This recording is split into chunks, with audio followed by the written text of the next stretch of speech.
Hello, garden friend. I am walking through the garden today and I was hoping you would join me.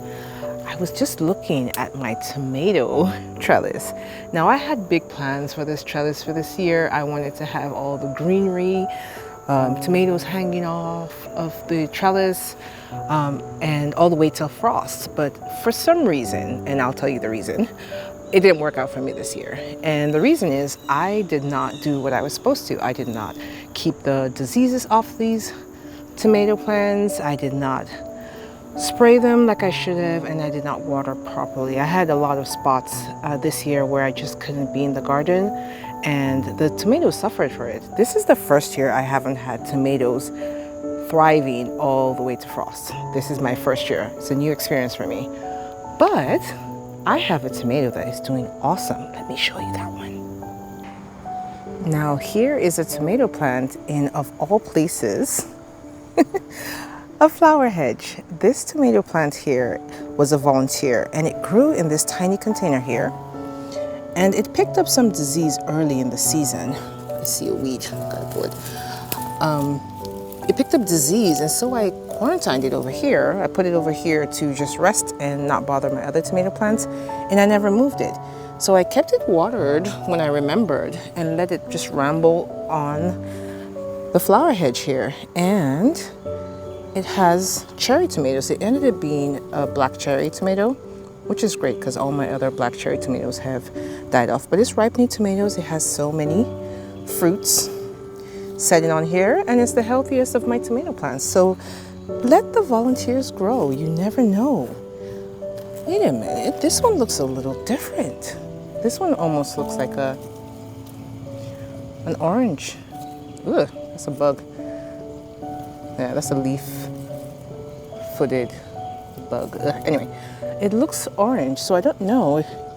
It looks like I do have two tomato plants in here, so it might be that I have two different varieties. See, that's why you leave the volunteers. They give you excitement. You never know what you get. And they may be the only tomato plants left in your garden at the end of the season. Let them grow. And speaking of letting them grow, this is a micro tomato plant, and this is the orange hat tomato plant. It's supposed to be a determinate tomato, but I treat all tomatoes the same. A lot of the tomato plants they call determinate. I feel like if you leave them in, they still grow and they'll give you some harvest. You probably will get more if you plant a new crop of plants, but I wasn't using this container, wasn't planning to replant, so I left it in and it's flowered again, and now it has more fruit on it. And some of the fruit fell from the plant when I harvested earlier, and a new tomato plant came up here and there. And speaking of leaving things in after they flower, this here is a snapdragon, and I stuck it in here earlier in the season. It had flowered once and died back, but I left it in here and now it's flowering again. This is the Black Prince snapdragon. It's got buds here, so it's going to flower some in the fall, which is great because a lot of my flowers are done for. Like my black-eyed Susans, they tend to get powdery mildew and die off, so I have to figure out a plan for next year to combat that because I really like the look of the black-eyed Susans. They just don't last for me. And yeah, this is my first year ever growing dill. This is a sad dill plant. I didn't even know it had a head over there, but it's very skinny, obviously not grown in the best conditions. This soil here, this soil, terrible. But she grew really tall and lanky, and then look at that tiny little head. Look at her, she's pretty. I'm pretty. Okay, behave. And this one was tucked under, so I didn't even know it was there, but it has a little, look at the head. Isn't that gorgeous? Look at this, please. Tell me it's not gorgeous. That's so pretty. And look at all this roselle. I've been meaning to pick it. In another day.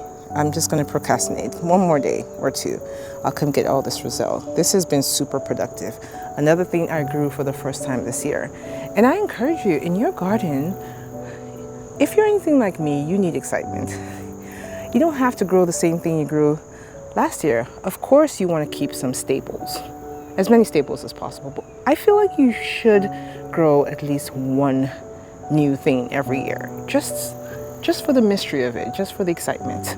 So this roselle is doing awesome. And Pepper Isle is still going. Finally, these Sugar Rush stripies are ripening. They do take a long time to ripen. I think I've only picked 2 or 3 ripe ones off of this compared to the other peppers, but you can actually see the stripes on this. So this is a variant of the Sugar Rush peach. And the difference is it has these stripes on it. I've never grown this Sugar Rush peach. My goodness, the words.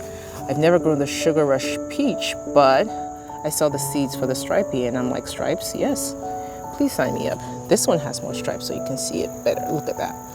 Come on now. That's pretty. And the Thunderbolt pepper, this pepper looks dangerous. It's just super hot, but it's starting to ripen again. So see, it ripens from that deep purple here to this kind of peachy with purple splotches. It's gonna get lighter than this before I pick it. It's so gorgeous. And the ever elusive white habanero. I have been waiting forever for you.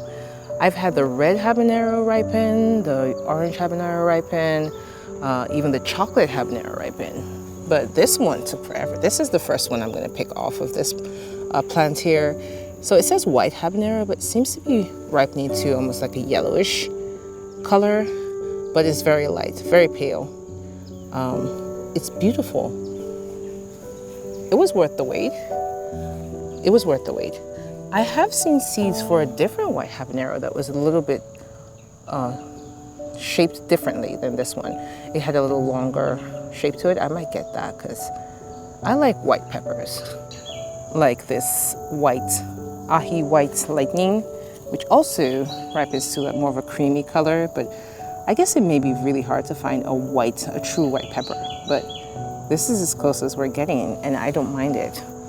Obsessed. I haven't actually planted any white peppers before, so a lot of new peppers this year for me. I have started putting in my fall garden, so I have some peas. You see the little baby there trying to pop up? And I'm covering it because you know we have rabbits here. They love my stuff. And if you've never seen this before, this is a ripe, ooh, what's that, fly? This is a ripe bitter melon. Look at the seeds. The seeds are not actually red. It's a covering that's red. Inside the seeds are brown. But that's the ripe bitter melon. You're supposed to pick them when they're still brown. Look at this bug on this. I keep saying that bitter melons don't really have a lot of pests on them. This one, yeah, they've been attacking my bitter melon. But that's about ready to pick. This is too small. And I just had bitter melon for the first time today.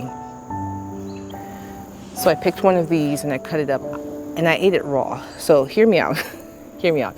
I don't have a sweet tooth. I'm actually the opposite. I have a bitter tooth. Yeah, there's nothing like a bitter tooth, but that's what I have. I like bitter stuff. And the reason I planted this was I wanted something bitter, literally. And it has all these health benefits, but I just wanted something bitter. And I had to make sure it was something I could eat raw. Now my research showed that most people will cook it, but it can be eaten raw. So I tried it, I love it. It is bitter, so if you do not like bitter stuff, I wouldn't advise you eat it raw. If you soak it in cold water or you stir fry it, it does cut down the bitter. I wasn't trying to cut down the bitter. Also, if you want a variety that is not as bitter, you might want to try this one now. This one's been bitten on by some bugs, but this is the Okinawan pure white bitter melon, and it's supposed to be less bitter. But this one is the Satsuma Onaga bitter melon.